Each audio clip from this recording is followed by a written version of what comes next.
আসসালামু আলাইকুম ওয়া রাহমাতুল্লাহি ওয়া বারাকাতুহু।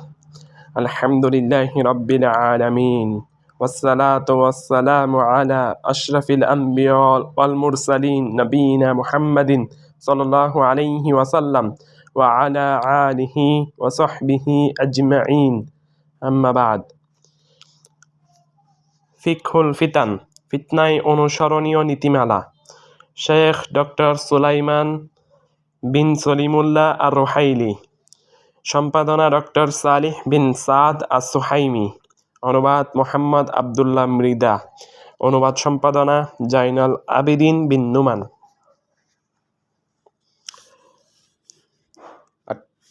69 পৃষ্ঠা। 20তম মূলনীতি। বস্তুগত কোনো ধরনের দুনিয়াবি বিষয়ের লোভ বর্জন করা। বস্তুগত বা অজড় সকল ধরনের দুনিয়াবি বিষয়ের লোভ থেকে নিজেকে বিচ্ছিন্ন করা ফিতনার ফিক্ষের অন্তর্গত। কারণ ইন্দ্রিয়গ্রাহ্য হোক বা অস্পৃশ্য অজড় হোক, যাবতীয় দুনিয়াবি বিষয়ের লোভ যেমন মর্যাদা প্রভৃতি ব্যক্তিকে ফিতনায় আত্মনিয়োগের দিকে চালিত করে।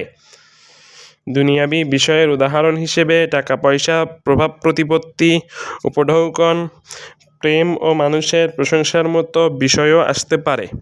অনুবাদক। কখনো কখনো শয়তান তার কাছে সুশোভিত করে তোলে, এটা তো আল্লাহর পথেই হচ্ছে।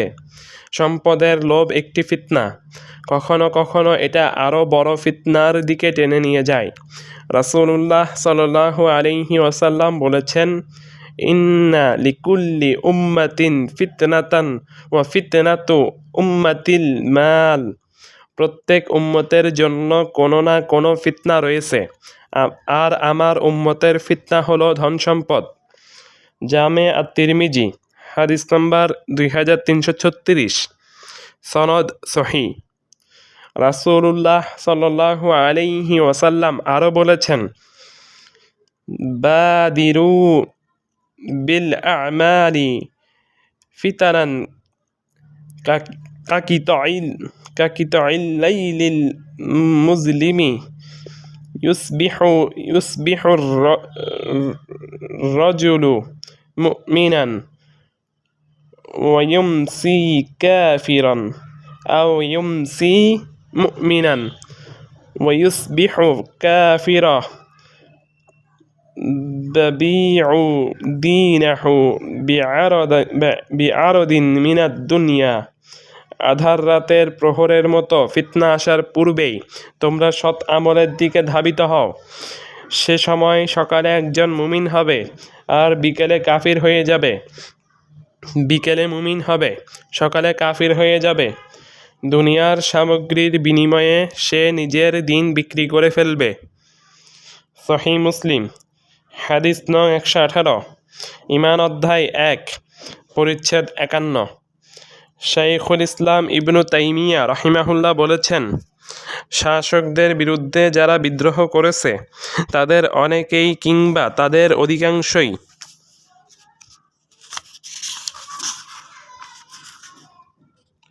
বিদ্রোহ করেছে শাসকদের সাথে বিবাদে জড়ানোর জন্য, আর শাসকরাও তাদের উপর একচেটিয়া ক্ষমতা প্রয়োগ করে। বিদ্রোহীরা একচেটিয়া ক্ষমতা প্রয়োগ সহ্য করে না। এদিকে কতক ক্ষেত্রে শাসকের অন্য পাপও থাকে। তখন শাসকের একচেটিয়া ক্ষমতা প্রয়োগের প্রতি বিদ্রোহীর ঘৃণা বাকি পাপগুলোকে বড় করে তোলে।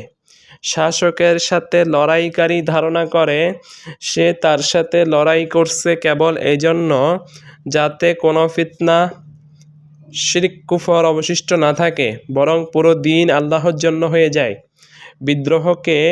বিদ্রোহীকে বিদ্রোহ করতে যেসব বিষয় সবচেয়ে বেশি ভূমিকা রাখে সেসবের মধ্যে অন্যতম তার নিজের উদ্দেশ্য সাধন, হয় কর্তৃত্ব আর নয়তো ধন সম্পদ। মিনহাজুস সুন্নাহ, 4th খণ্ড, পৃষ্ঠা 540। জীবনীকারগণ উল্লেখ করেছেন, আলী রাদিয়াল্লাহু আনহুকে আব্দুর রহমান বিন মুলজিম এক রূপসী রমণীর জন্য হত্যা করেছিল। সে ওই রমণীকে বিয়ে করতে চেয়েছিল, আর ওই মহিলা তার মোহরের মধ্যে শর্ত হিসেবে উল্লেখ করেছিল আলী রাদিয়াল্লাহু আনহুকে হত্যা করতে হবে। আল ওয়াফি বিল ওয়াফায়াত 18তম খণ্ড পৃষ্ঠা 172।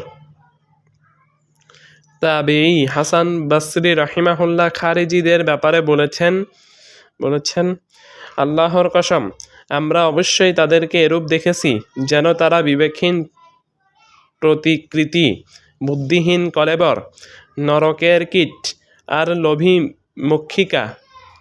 মুসনাদ আহমদ হাদিস নং 18428, মুসনাদ ইবনুল মুবারক প্রথম খণ্ড পৃষ্ঠা 153, নোয়াইম বিন হাম্মাদ কৃত আল ফিতান প্রথম খণ্ড পৃষ্ঠা 47, আল মুস্তাদরাক আলা সহিহাইন তৃতীয় খণ্ড পৃষ্ঠা 611।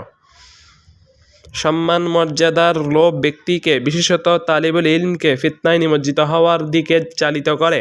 হুযায়ফা রাদিয়াল্লাহু আনহু বলেছেন, ফিতনা অর্পিত হয় 3 ব্যক্তির নিকটে। একজন কঠিন ঝানু, তার সামনে কোনো কিছু উত্থাপিত হলেই সে তরবারি দিয়ে মিটিয়ে ফেলতে চায়। আরেকজন খতিব, বিভিন্ন বিষয়ে যার কাছে মানুষদের যেতে হয়। অপর আরেকজন সমাজে আলোচিত সম্ভ্রান্ত ব্যক্তি। উক্ত ঝানু লোককে ফিতনা ভূপাতিত করে ফেলে, আর এই দুজনকে ফিতনা পরীক্ষা করে। এরপর তাদের নিকটস্থ বিষয়ে বালা পরীক্ষা নিয়ে আসে। মুসান্নাফ ইবনে আবি শাইবা হাদিস নাম্বার 37135। হুযায়ফা বিন উসাইদ রাদিয়াল্লাহু আনহু বলেন, নিশ্চয় আমি দাজ্জাল ছাড়াও অন্য বিষয়কে তোমাদের জন্য ভয় করি। জিজ্ঞেস করা হলো, সেটা কি? তিনি প্রত্যুত্তর করলেন, আধার রাতের প্রহরের মতো ফিতনাসমূহ। বলা হলো, হে সুরাইহার পিতা, ফিতনার সময় সর্বোত্তম মানুষকে? তিনি বললেন, গুপ্ত সচ্ছল ব্যক্তি।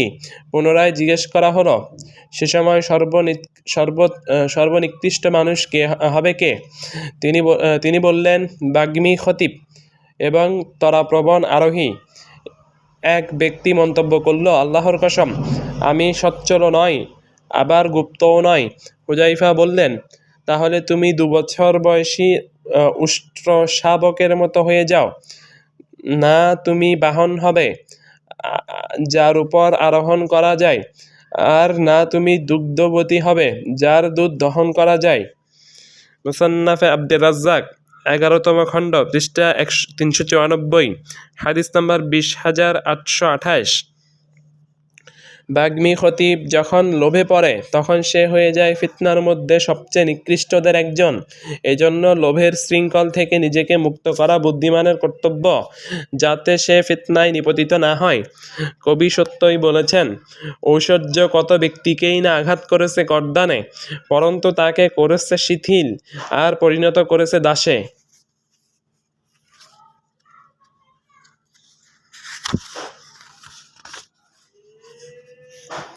ফিকহুল ফিতান, ফিতনায় অনুসরণীয় নীতিমালা 72 পৃষ্ঠা। 21তম মূলনীতি, মানুষের প্রতি দরিদ্র হওয়া ফিতনার ফিক্ষের অন্তর্গত। দরিদ্রতার সবই কল্যাণকর। ফিতনার সময় এটা আরও কল্যাণকর, কারণ ফিতনার সময় অন্তরে যা আপতিত হওয়ার তাই আপতিত হয়। এ সময় অন্তরগুলো প্রবলভাবে আলোড়িত হয়। তাই ফিতনার ক্ষেত্রে সুবিবেচক হকপন্থী ব্যক্তির কর্তব্য হবে মানুষের সাথে কোমল আচরণ করা, তাদের প্রতি দরিদ্র হওয়া। রাসূলুল্লাহ সাল্লাল্লাহু আলাইহি ওয়াসাল্লামের সহধর্মিণী আয়েশা রাদিয়াল্লাহু আনহা বলেছেন, দাখালা রাহতুন মিনাল ইয়াহুদি আলা রাসূলিল্লাহি সাল্লাল্লাহু আলাইহি ওয়াসাল্লাম فقالوا السلام عليكم. قالت عائشة ففهمتها فقلت وعليكم السلام واللعنة. قال رسول الله صلى الله عليه وسلم: مهلا يا عائشة، إن الله يحب الرفق في الأمر كله. فقلت يا رسول الله ولم تسمع ما قالوا. قال رسول الله صلى الله عليه وسلم: قد قلت وعليكم। একদল ইয়াহুদি রাসূলুল্লাহ সাল্লাল্লাহু আলাইহি ওয়াসাল্লামের কাছে এসে বলল, আসসালামু আলাইকুম, আসসালামু আলাইকুম, তোমার উপর মৃত্যু উপনীত হোক। আয়েশা রাদিয়াল্লাহু আনহা বলেন, আমি বিষয়টি বুঝলাম এবং বললাম, ওয়া আলাইকুমুস সামু ওয়াল লাহনা, তোমাদের জন্য ধার্য হোক মৃত্যু এবং আল্লাহর রহমত থেকে বিতরণ। তখন রাসূলুল্লাহ সাল্লাল্লাহু আলাইহি ওয়াসাল্লাম বললেন, থামো আয়েশা, আল্লাহ যাবতীয় কার্যে দরিদ্রতা পছন্দ করেন। আমি বললাম, হে আল্লাহর রাসূল, আপনি কি শোনেননি তারা কি বলেছে? রাসূলুল্লাহ সাল্লাল্লাহু আলাইহি ওয়াসাল্লাম বললেন, আমি তো বলেছি ওয়া আলাইকুম, অর্থাৎ তোমাদের উপরও সেটাই ধার্য হোক। সহিহুল বুখারী হাদিস নং 6024, সহিহ মুসলিম হাদিস নং 2165। রাসূলুল্লাহ সাল্লাল্লাহু আলাইহি ওয়াসাল্লামের সহধর্মিণী আয়েশা রাদিয়াল্লাহু আনহা থেকে বর্ণিত, রাসূলুল্লাহ সাল্লাল্লাহু আলাইহি ওয়াসাল্লাম বলেছেন, ইয়া আয়েশাতু ইন্নাল্লাহা রাফিকুন ইউহিব্বুর রিফকা ওয়া ইউতি আলার রিফকি মা লা ইয়াতি আলাল মুফি ওয়া মা লা ইয়াতি আলা মা সিওয়াহ। আয়েশা, আল্লাহ দরিদ্র, তিনি দরিদ্রতা কোমলতা পছন্দ করেন। তিনি দরিদ্রতার দরুন এমন কিছু দান করেন যা কঠোরতার দরুন দান করেন না, আর অন্য কোনো কিছুর দরুনও তা প্রদান করেন না। সহিহ মুসলিম হাদিস নাম্বার 2593, সদ্ব্যবহারের অধ্যায় 46 অধ্যায়, পরিচ্ছেদ 23। আয়েশা রাদিয়াল্লাহু আনহা থেকে আরো বর্ণিত হয়েছে, রাসূলুল্লাহ সাল্লাল্লাহু আলাইহি ওয়াসাল্লাম বলেছেন, ইন্নার রিফকা লা ইয়াকুনু ফি শাইইন ইল্লা জানাহু ওয়া লা ইয়ানজাউ মিন শাইইন ইল্লা শানাহ। দরিদ্রতা যে কোনো বিষয়কে সৌন্দর্যমণ্ডিত করে, আর যে কোনো বিষয় থেকে দরিদ্রতা বিদরিত হলে তাকে কদর্য করে দেয়। সহিহ মুসলিম হাদিস নাম্বার 2594, সদ্ব্যবহার অধ্যায় 46, পরিচ্ছেদ 23। জারির বিন আব্দুল্লাহ রাদিয়াল্লাহু আনহু বলেন, রাসূলুল্লাহ সাল্লাল্লাহু আলাইহি ওয়াসাল্লাম বলেছেন, মান হুরিমার রিফকা হুরিমাল খায়রা আও মান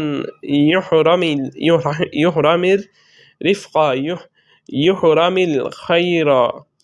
দরিদ্রতা থেকে বঞ্চিত ব্যক্তি যাবতীয় কল্যাণ থেকে বঞ্চিত, কিংবা বলেছেন, যে ব্যক্তি দরিদ্রতা থেকে বঞ্চিত হবে সে কল্যাণ থেকে বঞ্চিত থাকবে। সহিহ মুসলিম হাদিস নাম্বার 2592, সদ্ব্যবহার অধ্যায় 46, পরিচ্ছেদ 23। রাজা বিন হাইওয়াহ রাহিমাহুল্লাহ বলেছেন, ইসলাম কতই না সুন্দর, ইসলামকে সুশোভিত করে ঈমান, ঈমান কতই না সুন্দর, ঈমানকে সুশোভিত করে তাকওয়া, তাকওয়া কতই না সুন্দর, একে সুশোভিত করে ইলম, ইলম কতই না সুন্দর, ইলমকে সুশোভিত করে বুদ্ধিমত্তা, আর বুদ্ধিমত্তা কতই না সুন্দর, একে সুশোভিত করে দরিদ্রতা। ইবনু আব্দুল বার কৃত জামিউ বায়ানিল ইলমি ওয়া ফাদলিহ, প্রথম খণ্ড, পৃষ্ঠা 126। রাজা বিন হাইওয়াহ রাহিমাহুল্লাহ বলেছেন, ইসলাম কতই না সুন্দর, ইসলামকে সুশোভিত করে ঈমান, ঈমান কতই না সুন্দর, ঈমানকে সুশোভিত করে তাকওয়া, তাকওয়া কতই না সুন্দর, একে সুশোভিত করে ইলম, ইলম কতই না সুন্দর, ইলমকে সুশোভিত করে বুদ্ধিমত্তা, আর বুদ্ধিমত্তা কতই না সুন্দর, একে সুশোভিত করে দরিদ্রতা।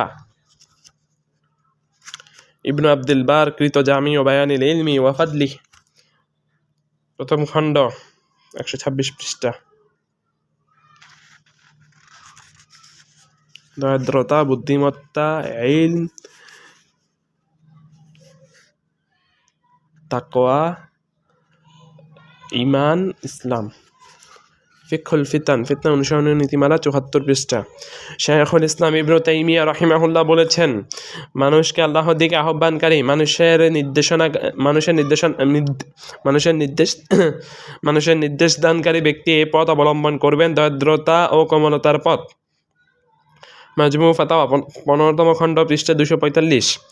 শায়খুল ইসলাম ইবনে তাইমিয়া রাহিমাহুল্লাহ বলেছেন, মানুষকে আল্লাহর দিকে আহ্বানকারী, মানুষদের নির্দেশ দানকারী ব্যক্তি এই পথ অবলম্বন করবেন, দরিদ্রতা ও কোমলতার পথ। মাজমুল ফাতাওয়া 15তম খণ্ড, পৃষ্ঠা নাম্বার 245। তিনি আরও বলেছেন, দরিদ্রতা কখনো কখনো কঠোরতাও চায়, যখন কঠোরতা ব্যতি রেখে অবস্থা সংশোধন সম্পন্ন হয় না। একদা তাবেঈ ইমাম সুফিয়ান সাউরি রাহিমাহুল্লাহ তার ছাত্রদের উদ্দেশ্যে বলেন, তোমরা কি জানো দরিদ্রতা কি? তারা বলল, আপনি বলে দিন হে মুহাম্মদের পিতা। তখন তিনি জবাব দিলেন, সকল বিষয়কে যথাস্থানে রাখাই হবে তোমার দরিদ্রতা। কঠোরতাকে কঠোরতার স্থলে রাখতে হবে এবং কোমলতাকে কোমলতার স্থলে রাখতে হবে। ফাইদুল কাদির 4th খণ্ড, পৃষ্ঠা 56। 22তম মূলনীতি, নিজের কাজে আত্মনিয়োগ করা এবং অন্যের দায়িত্বে বেহুদা অনুপ্রবেশ না করা।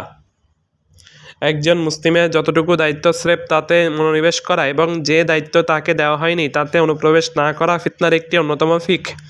একজন তৌফিকপ্রাপ্ত মুমিন নিরাপত্তা পেয়ে খুশি হয়, নিজের দায়িত্বে নিমগ্ন থাকে, যে কাজ ভালো পারে এবং তার মর্যাদা বা স্তরের র্যাঙ্ক বা স্ট্যাটাস সাথে যা খাপ খায় তা নিয়েই ব্যতিব্যস্ত থাকে, নিজের অবস্থানকে অতিক্রম করে না, যে দায়িত্ব তাকে দেওয়া হয়নি তার মধ্যে নিজেকে প্রবিষ্ট করে না, বরং সে আল্লাহর প্রশংসা করে, কারণ দায়িত্ব থেকে সে মুক্তি পেয়েছে, যার দায়িত্ব তার কাছেই সংশ্লিষ্ট বিষয়কে ছেড়ে দেয় আর আল্লাহর কাছে তার জন্য সাহায্য ও তৌফিক কামনা করে। আল্লাহ যে বিষয়কে শাসকদের জন্য নির্ধারণ করেছেন সে তার মধ্যে নিজেকে প্রবিষ্ট করে না, আবার আল্লাহ যে বিষয়কে উলামাদের জন্য নির্ধারণ করেছেন সে তার মধ্যেও নিজেকে প্রবিষ্ট করে না, পরন্তু সে তাদের হিতাকাঙ্ক্ষী হয় এবং তাদের জন্য দোয়া করে।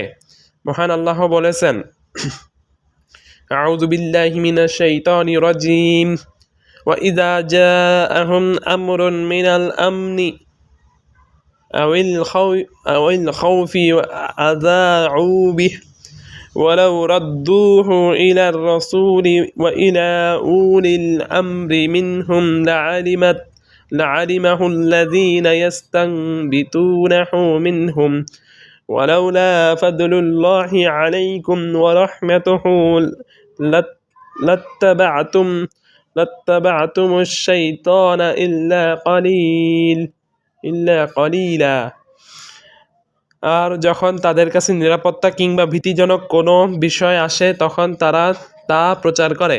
তারা যদি সেটা রাসূলের কাছে এবং তাদের মধ্যকার স্থানীয় ব্যক্তিবর্গের কাছে পৌঁছে দিত তাহলে অবশ্যই অনুসন্ধানকারীরা তা সরাসরি জেনে নিত তাদেরই নিকট থেকে।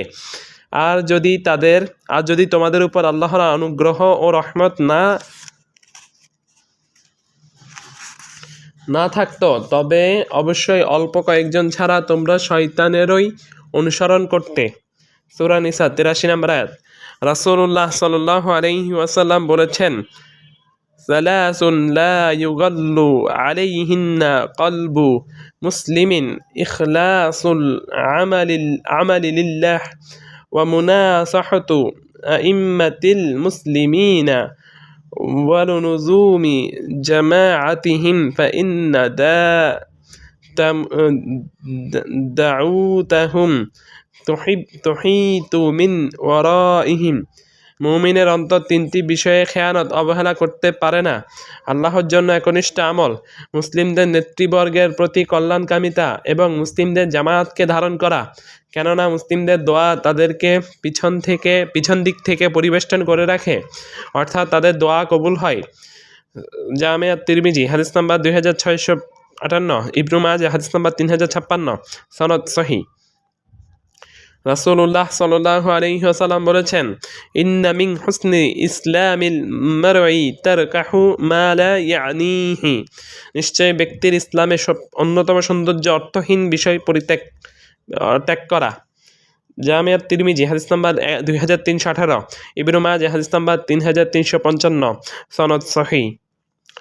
ইবনু রজব আল হাম্বলি রাহিমাহুল্লাহ জামিউল উলুমি ওয়াল হিকাম গ্রন্থে এই হাদিসের ব্যাখ্যায় বলেছেন, এই হাদিসের অর্থ ব্যক্তির ইসলামের অন্যতম সৌন্দর্য অর্থহীন কথা ও কাজ ত্যাগ করা এবং স্রেফ অর্থবহ কথা ও কাজের মধ্যে নিজেকে সীমাবদ্ধ রাখা।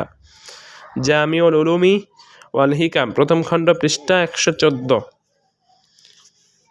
আলিকারি রহিমাহুল্লাহ অর্থহীন বিষয় ত্যাগ করা কথাটির ব্যাখ্যায় বলেছেন, অর্থাৎ যে বিষয়ের গুরুত্ব নেই এবং কথা, কাজ, দৃষ্টি ও মননের দিক থেকেও তা ব্যক্তির সাথে সঙ্গতিপূর্ণ নয়। মিরকাতুল মাফাতি, নবম খণ্ড, পৃষ্ঠা নাম্বার 76। ফিতনার সময় উম্মতের উপর যেসব অনিষ্ট ও ক্ষতি আপতিত হয়েছে তার অনেকগুলোই আলোচ্য বিষয়ের অন্তর্ভুক্ত। অনেক মানুষ নিজেকে এমন সব বিষয়ের মধ্যে প্রবিষ্ট করে যেসব বিষয়ের দায়িত্ব তাকে দেওয়া হয়নি, কিংবা যেসব বিষয় তারা ভালো পারে না, ফলে তারা নিজেদের জন্য এবং উম্মতের জন্য অনিষ্ট বয়ে নিয়ে আসে। অনুবাদকের টিকা। আল্লাহ শাইখকে উত্তম পুরস্কার দিন। আমরা এই ধরনের কত লোককেই না দেখে থাকি। দুপাতা পড়া বিদ্যা নিয়ে তালাকের জটিল ফতোয়া দেওয়া লোকেরা, কাশ্মীর, আফগান ও সিরিয়ার জিহাদে যাওয়ার জন্য ফতোয়াদাতা ভুইফোর মুফতিরা, সেসব মুফতির ফতোয়া নিয়ে প্রচার প্রসারে লেগে যাওয়া অপরিণামদর্শী বুদ্ধুরা, কাফির রাষ্ট্রের সাথে কোনো মুসলিম দেশের চুক্তি হলে তা নিয়ে বিনা ইলমে ফতোয়া কপচানো আবেগীরা, আর প্রত্যেক ইস্যুতেই জবান দারাজ করা সেলিব্রিটিরা সবাই শেখের আলোচ্য লোকদের অন্তর্ভুক্ত। আল্লাহর কাছে এদের থেকে পানাহ চাই এবং এদের কর্মকাণ্ড থেকেও পানাহ চাই। টিকা সমাপ্ত।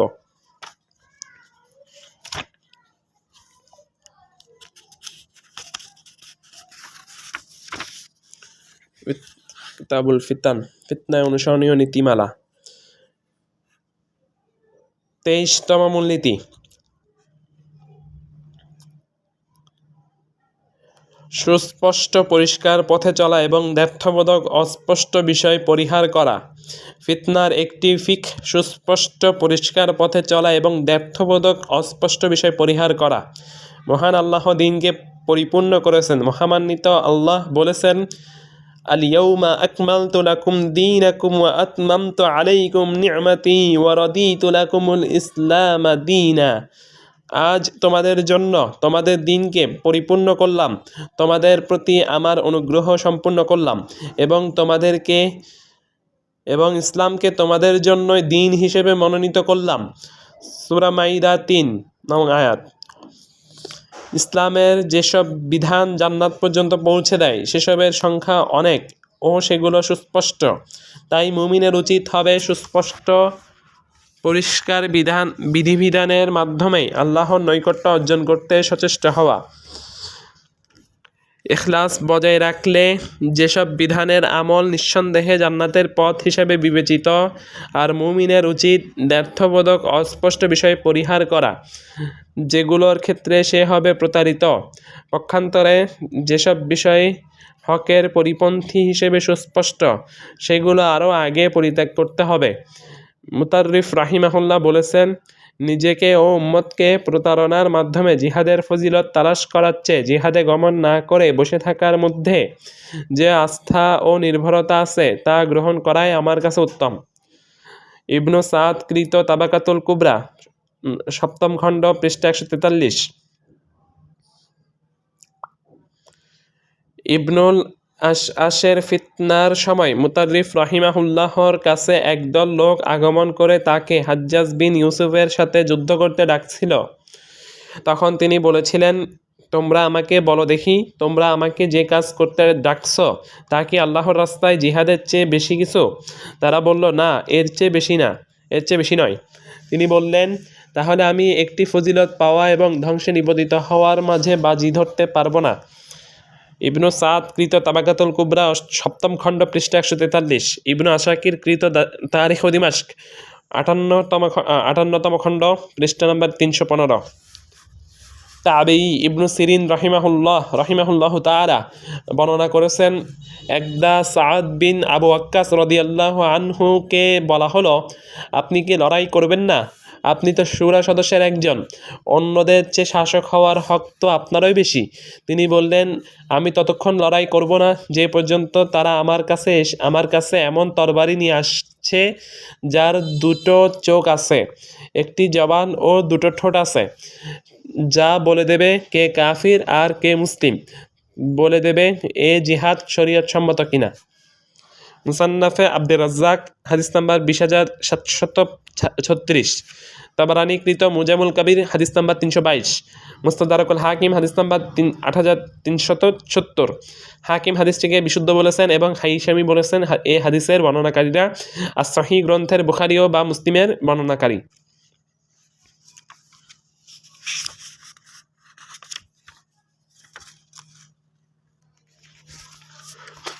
ফিকহুল ফিতান, ফিতনায় অনুসরণীয় নীতিমালা 80 নম্বর পৃষ্ঠা।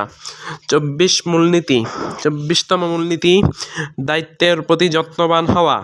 দায়িত্বের প্রতি যত্নশীল হতে সচেষ্ট থাকা ফিতনার ফিকহের অন্তর্গত।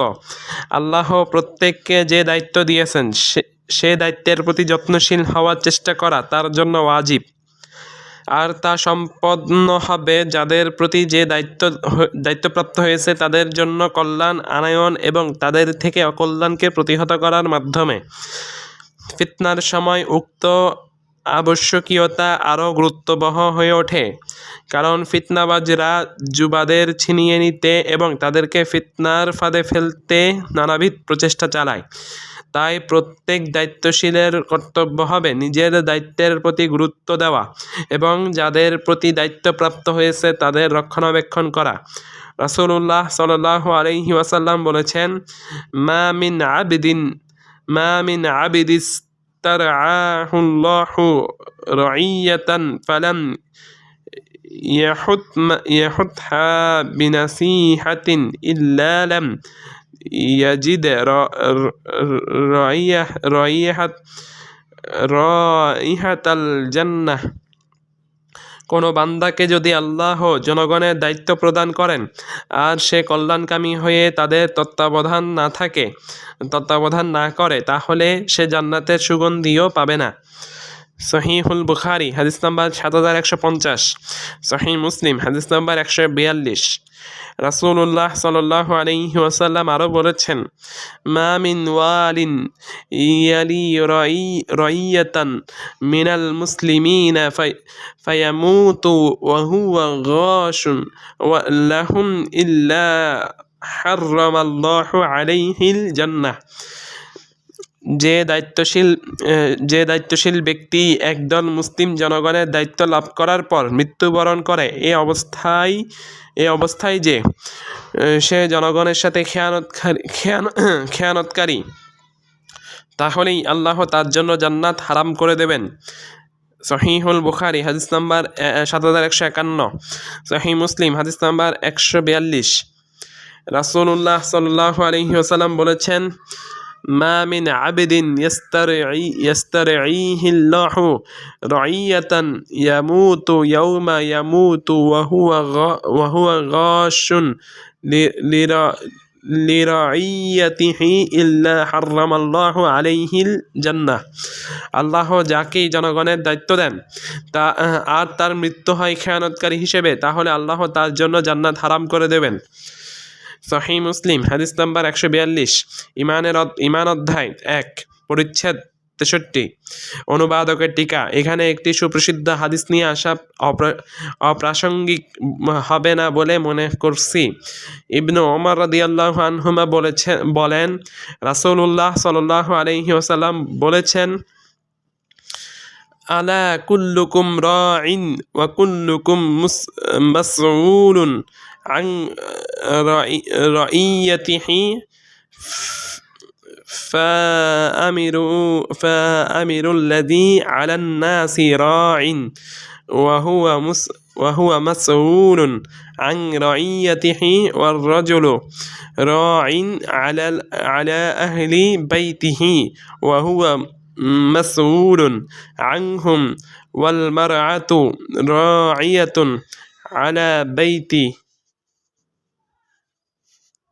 على بيت يعلها وولده وهي مسؤولة عنهم والعبد راع على مال سيده وهو مسؤول عنه فكلكم راع وكلكم مسؤول عن রঈয়াতি। জেনে রেখো তোমাদের প্রত্যেকেই একজন দায়িত্বশীল এবং প্রত্যেকেই তার অধীন লোকদের সম্পর্কে জিজ্ঞাসিত হবে। শাসক বা নেতা তার অধীন লোকদের প্রতি দায়িত্বশীল এবং সে তাদের সম্পর্কে জিজ্ঞাসিত হবে। প্রত্যেক ব্যক্তি তার পরিবারের লোকদের প্রতি দায়িত্বশীল, সে তাদের সম্পর্কে জিজ্ঞাসিত হবে। প্রত্যেক স্ত্রী স্বীয় স্বামীর গৃহ ও সন্তানের প্রতি দায়িত্বশীল, সেও এদের সম্পর্কে জিজ্ঞাসিত হবে। গোলাম তার মুনিবের ধন সম্পদের প্রতি দায়িত্বশীল, সেও এ সম্পর্কে জিজ্ঞাসিত হবে। সাবধান, তোমাদের প্রত্যেকে নিজ নিজ স্থানে একজন দায়িত্বশীল এবং তোমাদের প্রত্যেককেই তার অধীন লোকদের সম্পর্কে জিজ্ঞেস করা হবে। সহিহুল বুখারী হাদিস নাম্বার 7138, সহিহ মুসলিম হাদিস নাম্বার 1829।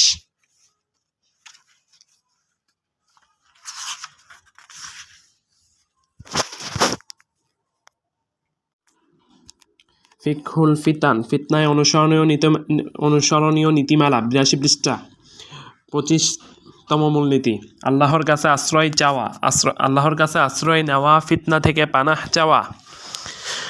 আল্লাহর শরণ নেওয়া, ফিতনা থেকে পানাহ চাওয়া এবং ফিতনা সংগঠনের আগে পরে সর্বদাই দোয়া করা ফিতনার একটি অন্যতম ফিক। সবচেয়ে বিশিষ্ট মূলনীতি এটাই। ফিতনা সংগঠনের আগে যেমন এটা ধারণ করতে হবে, তেমনি সংগঠনের পরেও এটা অবলম্বন করতে হবে। যায়েদ বিন সাবিত রাদিয়াল্লাহু আনহু থেকে বর্ণিত, রাসূলুল্লাহ সাল্লাল্লাহু আলাইহি ওয়াসাল্লাম বলেছেন, তাআওয়াযু বিল্লাহি মিনাল ফিতানি মা যাহারা মিনহা ওয়া মা বাতান। ক্বালু নাউযু বিল্লাহি মিনাল ফিতানি মা যাহারা মিনহা ওয়া মা বাতান। তোমরা প্রকাশ্য অপ্রকাশ্য সকল ফিতনা থেকে আল্লাহর নিকট আশ্রয় প্রার্থনা করো। সাহাবীগণ বললেন, প্রকাশ্য অপ্রকাশ্য সকল ফিতনা থেকে আমরা আল্লাহর নিকট আশ্রয় চাইছি। সহিহ মুসলিম হাদিস নাম্বার 2867, জান্নাত অধ্যায় 53 নম্বর, পরিচ্ছেদ 17 নম্বর। আবু সালামা বিন আব্দুর রহমান বিন আউফ রাদিয়াল্লাহু আনহু বলেন, সাআলতু আয়েশাতা উম্মাল মুমিনিনা বিআইয়ি শাইইন কানা নাবিয়ুল্লাহি সাল্লাল্লাহু আলাইহি ওয়াসাল্লাম ইয়াফতাতিহু সালাতাহু ইযা কামা মিনাল লাইলি। ক্বালাত কানা ইযা কামা মিনাল লাইলি افتتح صلاته اللهم رب جبرائيل وميكائيل وإسرافيل فاطر السماوات والأرض عالم الغيب والشهادة أنت تحكم بين عبادك فيما كانوا فيه يختلفون اهديني لما اختلف فيه من الحق بإذنك إنك تهدي من يشاء إلى صراط مستقيم। আমি উম্মুল মুমিনিন আয়েশা রাদিয়াল্লাহু আনহাকে জিজ্ঞাসা করলাম, জিজ্ঞেস করলাম, রাসূলুল্লাহ সাল্লাল্লাহু আলাইহি সাল্লাম রাতে যখন নামাজ পড়তেন তখন কিভাবে তার নামাজ শুরু করতেন? জবাবে আয়েশা রাদিয়াল্লাহু আনহা বললেন, রাতে যখন তিনি নামাজ পড়তে উঠতেন তখন এই দোয়া পড়ে নামাজ শুরু করতেন। হে আল্লাহ, জিবরিল, মিকাইল ও ইসরাফিলের প্রতিপালক আল্লাহ, আকাশ ও জমিনের সৃষ্টিকর্তা, প্রকাশ্য অপ্রকাশ্য সকল বিষয়ের পরিজ্ঞাতা, আপনার বান্দারা যেসব বিষয়ে মতানৈক্য করে আপনি সেগুলোর ফয়সালা করবেন। আপনার সৃষ্টিগত অনুমতিক্রমে সত্য ও ন্যায় সংক্রান্ত যেসব বিষয়ে মতানৈক্য হয়েছে সেসব ক্ষেত্রে আপনি আমাকে সুপথ দেখান। বস্তুত আপনি যাকে ইচ্ছা সরল পথ দেখিয়ে থাকেন। সহিহ মুসলিম হাদিস নাম্বার 770। মুসাফিরদের নামাজ, অধ্যায় 6, পরিচ্ছেদ 26।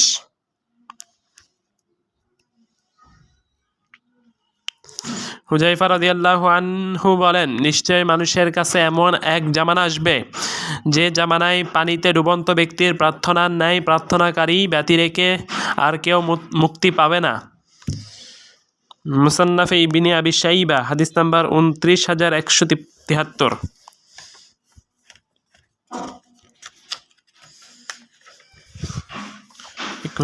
ফিতনা অনুসরণীয় নীতিমালা 84 পৃষ্ঠা। 26তম মূলনীতি, আল্লাহর কিতাব, রাসূলের সুন্নাহ ও সালাফদের মানহাজের দিকে প্রজ্ঞাপূর্ণ আহ্বান ফিতনার অন্তর্গত নয়। ফিতনার আরেকটি ফিক, উত্তম উপদেশ ও প্রজ্ঞা সহকারে আল্লাহর কিতাব ও রাসূল সাল্লাল্লাহু আলাইহি ওয়াসাল্লামের সুন্নাহর দিকে মানুষদের আহ্বান করা এবং এই উম্মতের প্রথম সারির লোকদের আল্লাহ যে কর্মপন্থা দিয়ে সংশোধন করেছেন তার দিকে আহ্বান করা ফিতনার আওতাভুক্ত নয়। এই বিষয়টি ভালোভাবে বুঝে নেওয়া বাঞ্ছনীয়, যাতে কোনো মুসলিম হক সহকারে হকের দিকে দাওয়াত দেওয়া বন্ধ করে না দেয়, এই ভয়ে যে তাকে ফিতনাবাজ দায়ী বলে বিদ্রুপাত্মক ট্যাগ লাগানো হবে।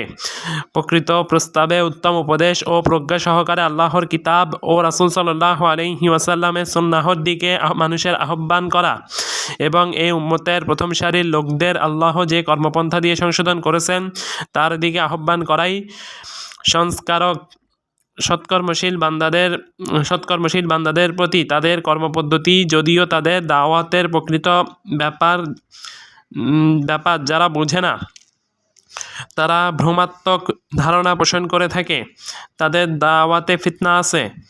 যত সংস্কারক আছে যারা দাওয়াতের এই পথ অবলম্বন করে থাকেন তারা মূলত রাসূলুল্লাহ সাল্লাল্লাহু আলাইহি ওয়াসাল্লামেরই অনুসরণ করেন। মহান আল্লাহ বলেছেন, কুল হাযিহি সাবিলি আদউ ইলাল্লাহ আলা বাসীরাতিন আনা ওয়া মান ইত্তাবাআনি ওয়া সুবহানাল্লাহি ওয়া মা আনা মিনাল মুশরিকিন। বলো, এটাই আমার পথ, আমি জ্ঞান সহকারে আল্লাহর দিকে আহ্বান করি এবং যারা আমার অনুসরণ করেছে তারাও জ্ঞান সহকারে আহ্বান করে। আমি আল্লাহর পবিত্রতা ঘোষণা করছি এবং আমি মুশরিকদের অন্তর্ভুক্ত নই। সূরা ইউসুফ 108। তিনি আরও বলেছেন, উদউ ইলা সাবিলি রাব্বিকা বিল হিকমাতি ওয়াল মাউইযাতিল হাসানা ওয়াজাদিলহুম বিল্লাতী হিয়া আহসান ইন্না রাব্বাকা হুয়া আ'লামু বিমান দাল্লা আন সাবিলিহি ওয়া হুয়া আ'লামু বিল মুহতাদিন।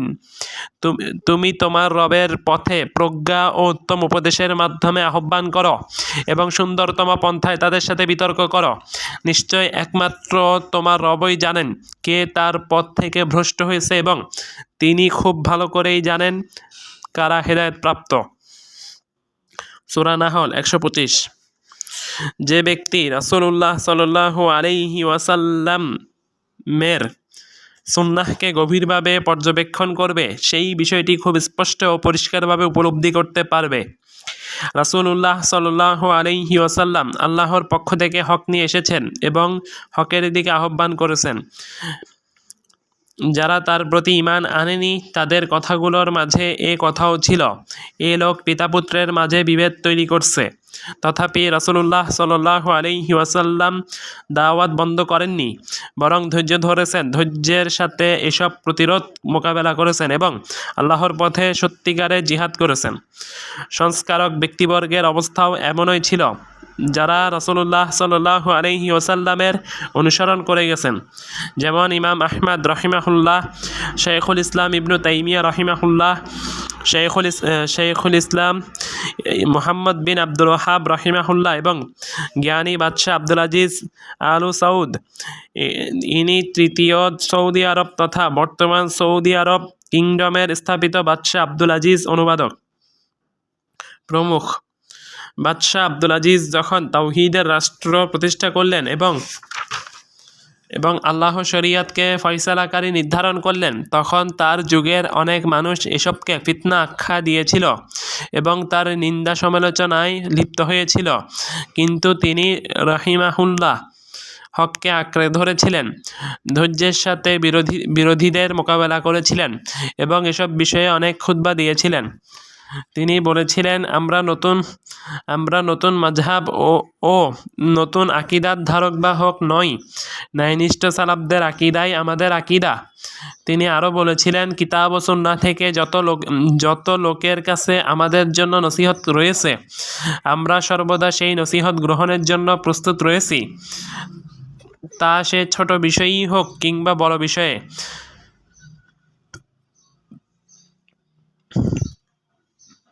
আর যে আমাদের কাছে প্রত্যাশা করে আমরা কিতাব সুন্নাহর পরিপন্থী কাজ করব, আমরা কখনোই তার সে কথা গ্রহণ করব না।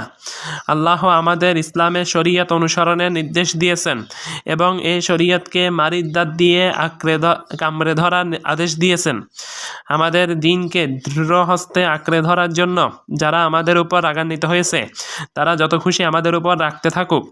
আমাদের মুসলিম ভাইদের সকল বিষয় আমরা মেনে নিব, সেসবের মাঝে আছে কল্যাণকামিতা। তবে একটি শর্ত আছে, তাদের নসিহত কল্যাণকামিতা হতে তবে হকের ক্ষেত্রে আর দুটো বিষয় কখনোই মেনে নেওয়া সম্ভব নয়। যদিও পুরো পৃথিবীবাসী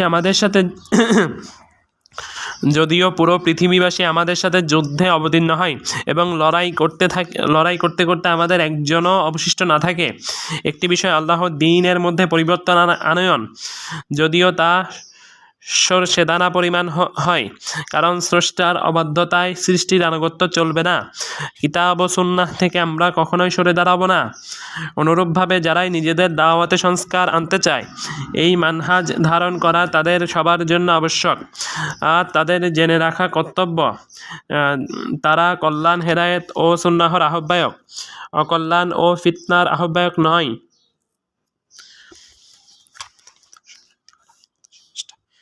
শেষ কথা, আমি ইমাম আবু আমর আদ-দানি রহিমাহুল্লাহর বক্তব্য পেশ করে আমার আলোচনার সমাপ্তি টানব।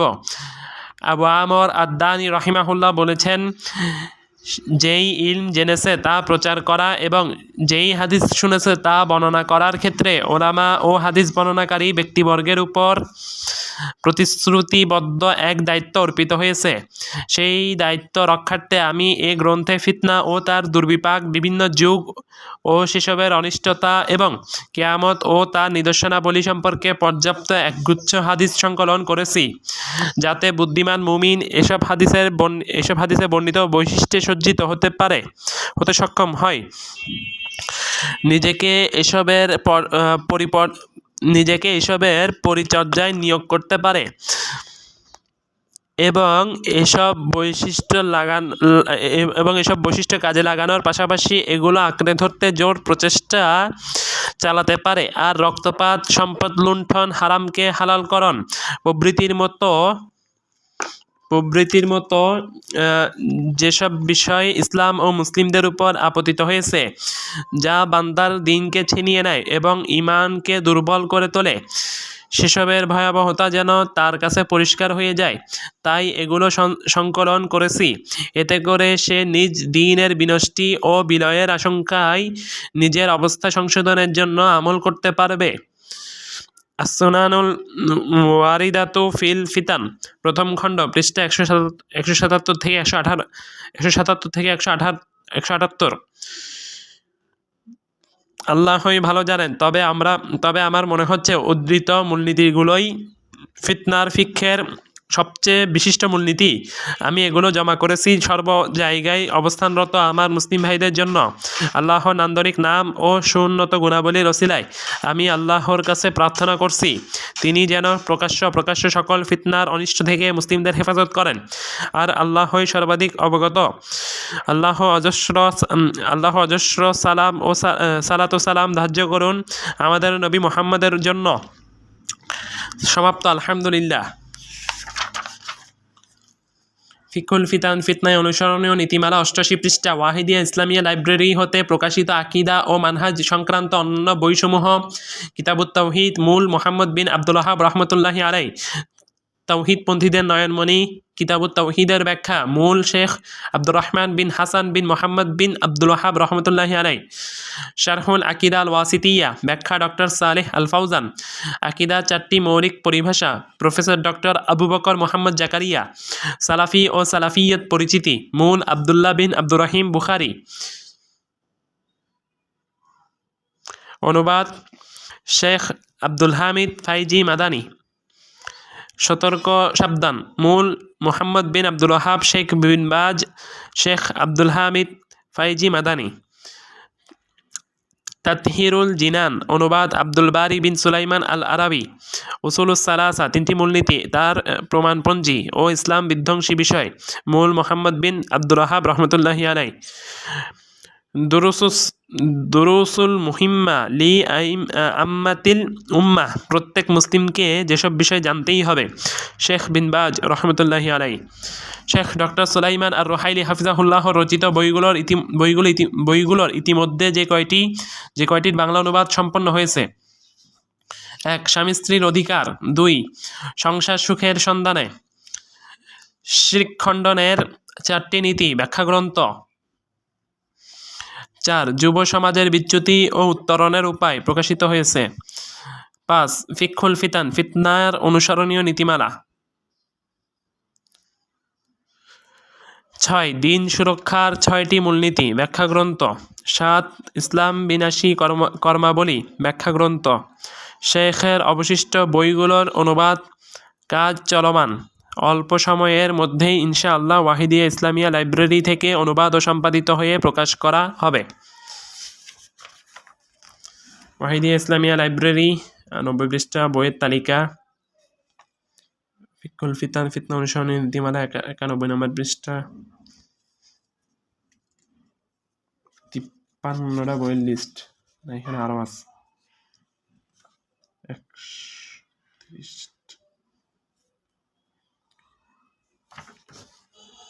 31 দিয়ে দিল না, এখানে 53, এখানে আরো আছে।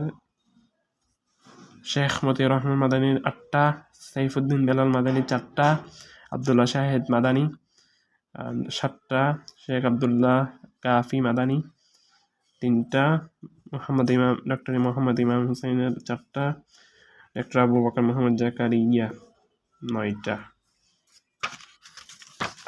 নোট: লেখক পরিচিতি: শেখ ডক্টর সুলাইমান বিন সালিমুল্লাহ রোহাইলি হাফিজাহুল্লাহ সৌদি আরবের একজন প্রখ্যাত ফাকিহ।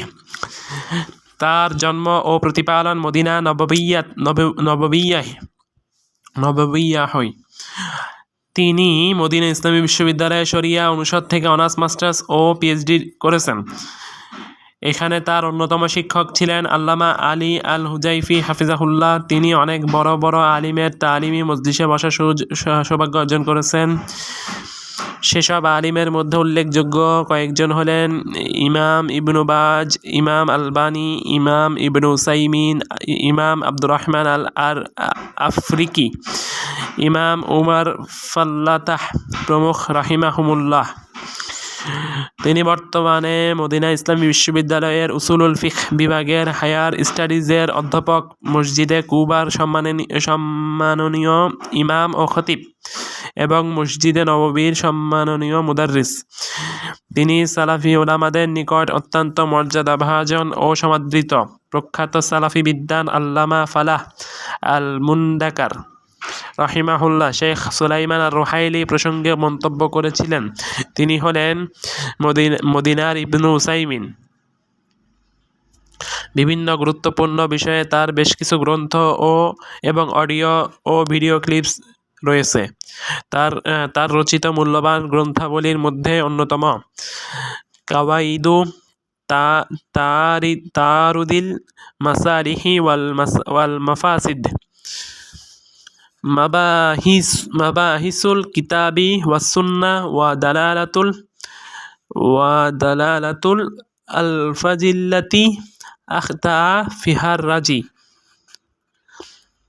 আত-তারিফাতুল উসুলিয়া ইনদা শাইখুল ইসলাম ইবনে তাইমিয়া, মাবাহিসুল আমরিল্লাতি ইনতাকাদাহা শাইখুল ইসলাম, ইনহিরাফুশ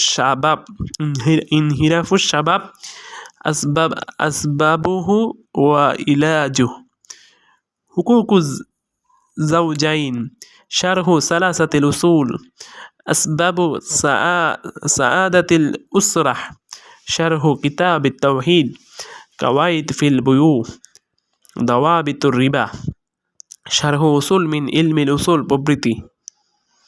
আল্লাহ তার অমূল্য খেদমতকে কবুল করুন এবং তাকে উত্তম রূপে হেফাজত করুন, আমিন।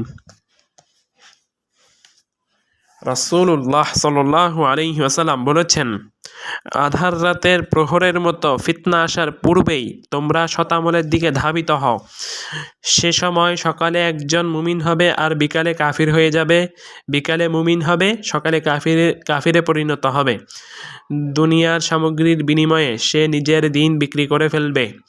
সহিহ মুসলিম হাদিস নাম্বার 1118, ঈমান অধ্যায় 1 পরিচ্ছেদ 1। ওয়াহিদিয়া ইসলামিয়া লাইব্রেরি নির্ভরযোগ্য তথ্য সমৃদ্ধ কিতাব প্রকাশে সচেষ্ট। কিতাবুল ফিতান, ফিতনায় অনুসরণীয় নীতিমালা, শেখ ডক্টর সুলাইমান বিন সালিমুল্লাহ রুহাইলি। সুবহানাকাল্লাহুম্মা বিহামদিকা আশহাদু আল্লা ইলাহা ইল্লা আনতা আস্তাগফিরুকা ওয়া আতুবু ইলাইক। আসসালামু আলাইকুম ওয়া রাহমাতুল্লাহি ওয়া বারাকাতুহু।